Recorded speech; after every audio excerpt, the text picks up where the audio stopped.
위험한 추월 항의했더니 점점점입니다. 공 기자 바로 좀 설명을 해주시죠. 네, 제주도의 한 도로에서 일어났던 일입니다. 본인 오토바이를 타고 가던 한 남성이 본인을 굉장히 위험하게 추월한 차량에 다가가서 왜 이렇게 위험하게 추월했냐라고 항의를 하기 시작했더니 이 남성, 차량 운전자에게 무차별 폭행을 당하기 시작했습니다. 그 당시에 오토바이 운전자는 시속 한 70km 정도로 달리는 중에 추월을 당해서 본인의 오토바이가 이렇게 움직일 정도로 흔들려서 심한 사고까지 날 뻔한 상황이었다고 합니다. 그래서 이제 차량 운전자에게 가서 왜 그러냐고 물었더니 저 차량 운전자가 갑자기 본인의 다리를 걸어 뒤로 잡아뜨려서 폭행을 하는 등 수십 차례 끔찍한 폭행을 이어나갔다고 합니다. 지금 저희가 실제 폭행 딱 그 순간을 보여드리지 않고 있습니다. 편집을 했는데 저 풀 영상을 보신 분들 많으실 거예요. 정말 너무 끔찍하더라고요. 네, 맞습니다. 영상을 보면 저게 넘어뜨리기도 하고 넘어진 장면 보십시오, 방금 화면이 멈추긴 했지만 저렇게 명백하게 폭행하는 모습도 보이고 있습니다. 저 피해 남성 같은 경우에는 이제 부모님이 식당 일을 하고 있는데 이 부모님을 돕기 위해서 이동하던 중이었습니다. 그래서 좀 위험한 상황에서 추월을 하니 신호대기 상황에서 다가가서 왜 이렇게 하면 어떡하냐 이런 이야기를 했더니 화가 나면서 이제 언성이 높아지고 신호가 바뀌어서 이제 가려고 하니까 차로 앞을 가로막고 이제 폭행을 시작했다 이런 주장을 했습니다. 헬멧을 쓰고 있었지만 저렇게 다리를 때리기도 하고 뭐 온몸을 때리고 헬멧 위로도 이제 폭행을 가하는 등 이제 일방적인 폭행이 이어졌습니다. 아니 저거 딱 보면은 지금 차들이 많이 왔다 갔다 하잖아요. 만약에 저 사람이 저 폭행 피해자가 중앙선이라도 만약에 넘어갔다 친다면 맞은편에서 오는 차한테 그러니까요. 저 지금 폭행이 일어났던 때가 그리고 오전 9시였습니다. 도로에 차가 많을 수밖에 없는 상황이고 지금 볼 때만 해도 폭행이 일어났는데 뒤로 이제 차가 그대로 이렇게 돌아다니고 있는 상황이어서 이 피해자 정말 무서웠다고 얘기합니다. 그 순간 당시가 너무너무 위험했던 상황이라 정말 살아야겠다라는 생각밖에 안 하고 오히려 그 때문에 아무것도 반항을 할 수 없었다 이렇게 이야기를 했고요. 피해 남성에 따르면 폭행 이후 이 폭행을 한 가해자는 다른 사람이 말릴 때 협박과 함께 도주했다 이렇게 설명했습니다. 아니 도주하는 와중에 또 협박까지 했다는 거예요? 네, 맞습니다. 저분이 이제 좀 저 가해자 같은 경우에는 지역에서 조금 영향력이 있는 분으로 좀 추정되는 상황입니다. 왜냐면은 제주 토박이에요? 뭐 그것까지는 확인이 정확한 신원까지는 파악이 되지 않지만 말한 그 언사를 보면 좀 그렇게 추정이 되는데요. 왜냐면은 폭행 제주도에서 못 이후에 살게 하겠다. 가해자들이 다른 사람들이 말릴 때 이 피해자를 당시 이제 제주도에 못 살게 하겠다 이런 식의 협박을 했다는 걸 보면은 어느 정도 좀 지역에서 오래 살고 영향력도 있는 것으로 좀 추정되는 상황입니다. 승현님 네. 어떠셨어요? 저 영상 보시고.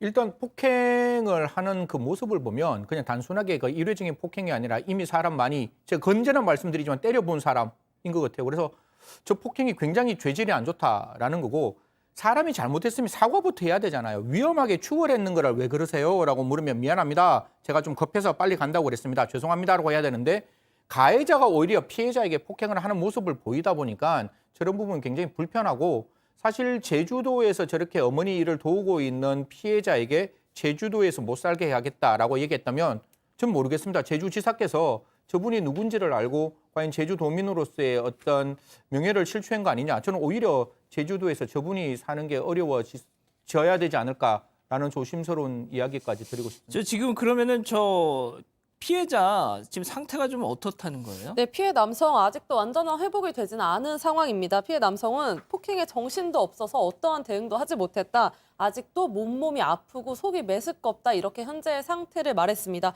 또 저 피해 남성 자녀 2명 있고 부모님도 같이 산다고 해요. 근데 혹시나 그들에게 2차 보복이 있을까 봐 이것 또한 두렵다. 이렇게 입장을 밝혔습니다.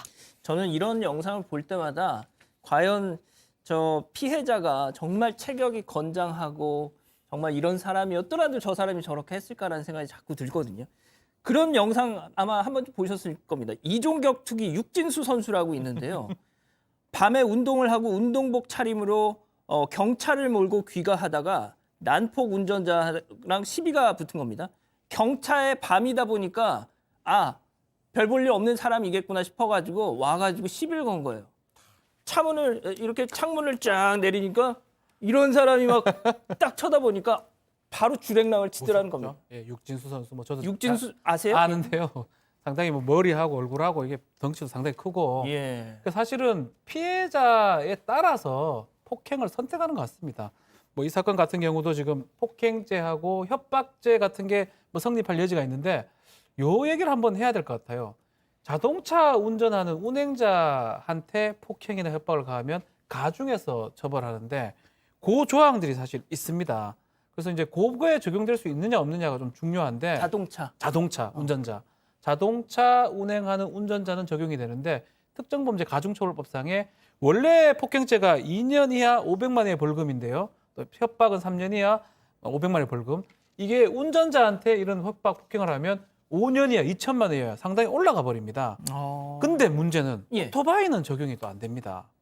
그래서 그래서 원동기장 저기 보면 법종에 자동차 운전자거든요. 원동기 자전거라고 표현이 안 돼 있습니다. 그래서 오토바이는 적용이 안 되기 때문에 이런 폭행을 당하고 상당히 위험한 폭행이죠. 운행 중에 지금 당한 거랑 마찬가지거든요. 지금 계속 얘기한 것처럼 큰 사고가 일어날 수 있는 상황까지 몰아졌는데도 결국 가중처벌을 할 수 없기 때문에 추후에 이 부분은 좀 개정이 필요한 게 변호사님, 아닌가. 그러면은 저분은 오토바이 뭐 아무런 그런 뭐 없는 거예요, 그럼? 단순 폭행 협박죄입니다. 단순. 예, 협박은 해악의 고지, 그리고 뭐 폭행은 유형의 행사이기 때문에 다쳤으면 뭐 상해죄가 되겠지만 단순 폭행 협박이면 이 전과가 없다 그러면 벌금형도 가능한 거거든요. 세상에. 그래서 이제 근데 특가법으로 가면 중하게 처벌될 건데 그게 지금 적용이 안 되는 그런 상황입니다. 그렇군요. 또 그런 또 미비점이 있군요. 알겠습니다.